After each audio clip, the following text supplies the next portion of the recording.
Hello everyone, welcome to day 161 of playing chess every day for you. Let's find the game. We're starting with the white pieces, so e4. You gain Italian. And we see knight f6, so I play d3. If the bishop comes out, I'm setting up c3 and this. Okay, so it's actually good to take here. So we saw this, I think, yesterday. Trading here is not that good. I could just go to pin this knight. Then I'm threatening this. But I win a pawn here, and I win tempo on the bishop. And I can also pin this knight. They can pin my knight. They do. My knight is pinned. I unpin it. Now I'm threatening the bishop. That's just a bad move, I think. It just allows me to... I mean, I'll still be up a pawn, but then my king will be in a weak position. Yeah, I think... I mean, I have this move. Check, but the king just moves. But then I'd... Wait, really? So if I give this check, if they block... Oh wow, if they block, I can't take because this would be pinned again. That's a blunder, so... I'll just take here. I'm okay with my king not being castled. This move just attacks a pawn for me. Well, I actually lose a bishop as well.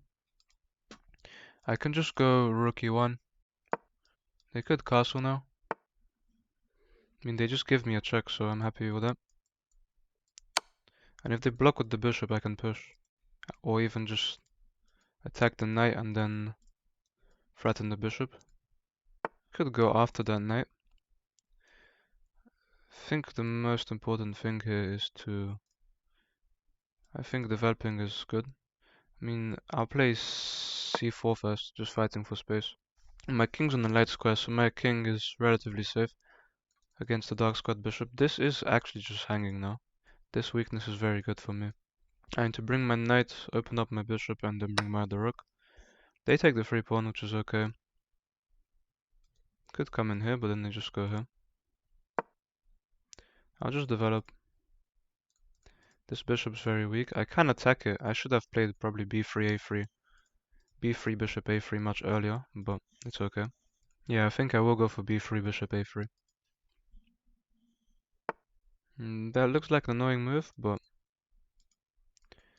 I think I could just jump in this way. I can also push, but pushing doesn't do anything. Could defend it like this. If they take though, that's not really a big problem. I mean, this structure will be terrible, but I can't push though now because that outlives the knight, so I can just move the knight. I want my knight to get to this square without take several moves. My knight could go this way to jump in here, which I think seems good. They just castle, but I think that looks quite weak.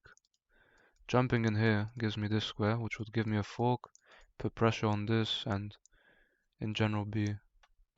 I mean, my bishop here would just be a skewer as well.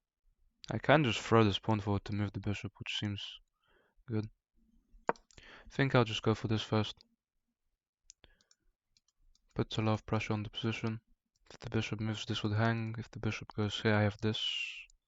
Hitting the rook must move. I need to bring my second rook into the game as well. This is defended. Coming in here is a threat as well, it's actually just a fork. Coming in here is an attack and threatens a fork, but it's defended. So I think I'd go knight d7, which is just a clean fork, which would win me a pawn. But then I'd lose this if the rook moved here. No, because it'll be defended, so you'd have to trade first, and then I could defend like this. They are thinking now. They could bring their rook over now, but that would walk into a fork. They go there instead. I guess the idea is that they're trying to attack me over here, but now I have a clean fork, a triple fork here. This is protected. This is a triple. My rook is quite good. This is defended, so if they take, I'm happy to take. And they actually resign. I am doing much better here. plus 2.5. Let's look at this game. I played at a 63.9, my opponent played at a 58.9. I had 2 mistakes and 2 misses. I played so quickly this game, and so did my opponent. They made a blunder, and I think it was the last move, so this is book taking is good. And pinning this knight actually wasn't a good move. It's not a terrible move, but I should have just castled. I don't have to do anything here. The knight isn't gonna go anywhere. The knight literally has no good squares to go to, so I don't have to worry about anything here. I can just normally develop naturally. Probably castle, bring my knight, bring my bishop. Shouldn't have pinned, but it's okay. They go for this though, which actually just loses a pawn. And I win it. They do pin my knight, but that's a mistake because I can actually castle here, wow. That's actually crazy. If I castle here, if they pick up the piece, I can pin the queen. So that's a mistake from them. And I guess doing this was a blunder from me, because they could step away with the knight to defend the bishop. So it would be an even trade. So this is a bad move from me. I should have actually castled. It's hard to... I mean, it's not hard to remember, but the queen pinning is not scary because of my rook that can come in 2 moves. Taking the bishop is the only good move. It's an even trade. I'm up a pawn. I'm lining up a check. I step back. They kind of pinned themselves, so they should have stepped the king away. c4 is not a good move. I should have actually brought my rook. Best move was rook e4, which I guess would force the king to step away because of potential pins. And this is how the whole line would go. I'd still be up a pawn, but it would be a weird position. c4 is not great. I guess this is a mistake because rook e4 would threaten me to attack the knight in some ways. I think I'd be able to develop and double up on the knight and win it eventually. That's why c4 is a mistake. They shouldn't have taken the free pawn. It was actually a bad move because I can trap the bishop. The bishop is literally trapped, so they'd lose a piece. I actually completely missed that the bishop was trapped here. I thought it could just leave.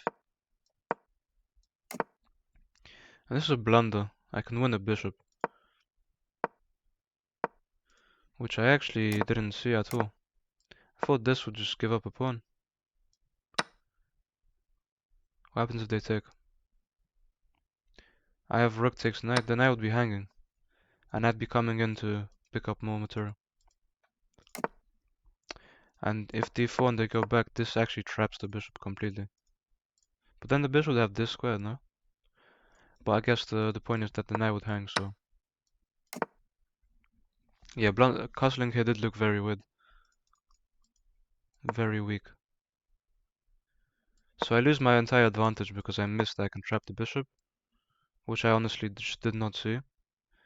They play knight.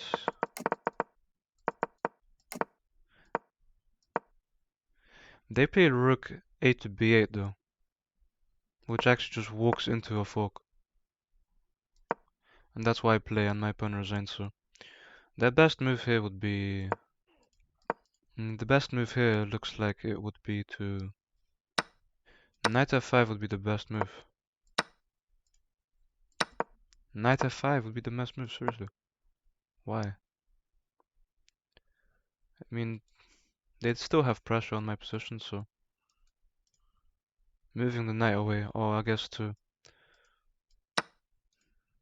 Make sure we're not losing it. Taking the bishop would be a bad move, obviously. It's better to take a rook. Taking... Rook b1's the best move. This is kind of crazy. I mean, I guess I don't have to rush with taking the rook because it would still be hanging. Either way, my opponent resigns in this position after they get forked, so I'm in a much better position here. They didn't really play anything. So I think I'll only played this one game today. It's refreshing to finally get a win. Thank you guys for watching, and I'll see you tomorrow.